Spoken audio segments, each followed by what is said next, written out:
Why the North Korean government has a tiny office in NYC. North Korea does not have formal diplomatic relations with the US and is subject to severe sanctions that restrict its activities in the country. However, they maintain diplomatic ties with an entity located in a specific area that isn't entirely within the US. As a result, individuals employed there are required to reside in this location, leading to some questions. What is North Korea's purpose in New York City? How do their diplomats navigate life in the city? To locate a North Korean diplomat, it's best to search within a 25-mile or 40-kilometer radius of their office. This is because, since 2008, they must obtain authorization from the United States State Department to venture beyond this perimeter. This restriction poses a challenge for DPRK officials who wish to visit attractions such as Six Flags. This region is perhaps the best place to observe them. With the UN headquarters located in Turtle Bay, the region serves as the focal point for 193 countries' embassies and satellite offices. Note that they are not the same as embassies, which are in Washington, D.C., and are used mostly for business dealings with the United States, not for holding themed food pavilions like those seen at the Fun Epcot.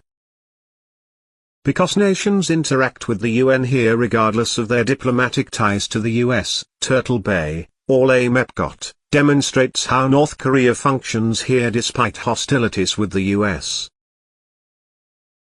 Located east of the West River and west of the East River, their office is situated in a structure that clearly displays its signature. Along with offices of smaller nations including Madagascar, the Basque Country, Barbados, Nepal, and Spine and Sports Medicine of New York.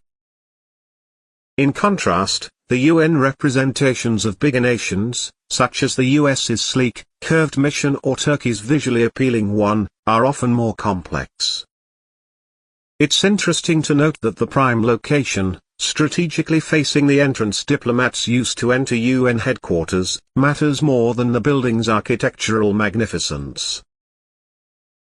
Convenience becomes the greatest luxury in this situation, and this place is the pinnacle of convenience.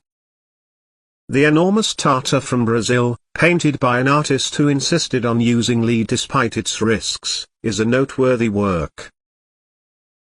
Although highly sought after, diplomatic positions in North Korea are hardly glamorous internationally. North Korea gives its embassies very little finance. Instead, ambassadors are expected to handle matters independently and return any excess to the government. Because of their thrift, their embassy in Bulgaria was rented out for weddings, proms, and even taped episodes of Bulgarian Celebrity Apprentice. This technique might explain why North Korean ambassadors have been involved in liquor deals in Norway and the meat trade in India. It also reveals that they have accumulated more than $150,000 in unpaid parking fines in New York City. But this sum is less than what other nations, like China, Syria, and Iran, have accumulated over comparable periods of time. Although North Korean ambassadors in New York are paid for their work with the UN, the compensation is meager, which makes life in the city difficult.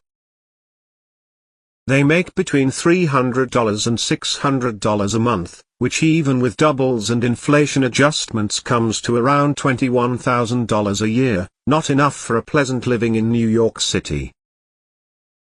Usually, these ambassadors live together in an apartment on Roosevelt Island, which is midway between the UN building and the river. Even the most economical studio apartment in the neighborhood costs $2,600 a month, according to sources. Furthermore, the North Korean mission has historically had a second, more secret function. Although the US and DPRK do not have official diplomatic ties, the New York office provides a casual forum for communication. This unofficial conduit for communication, dubbed the New York Channel, was crucial in setting up Trump's meetings with Kim Jong-un.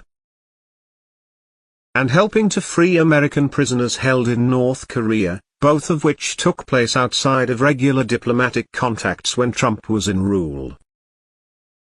So, sure, North Korea does have a mission to the United Nations in New York City, which functions as its de facto embassy, and there is no embassy of North Korea in Washington, D.C.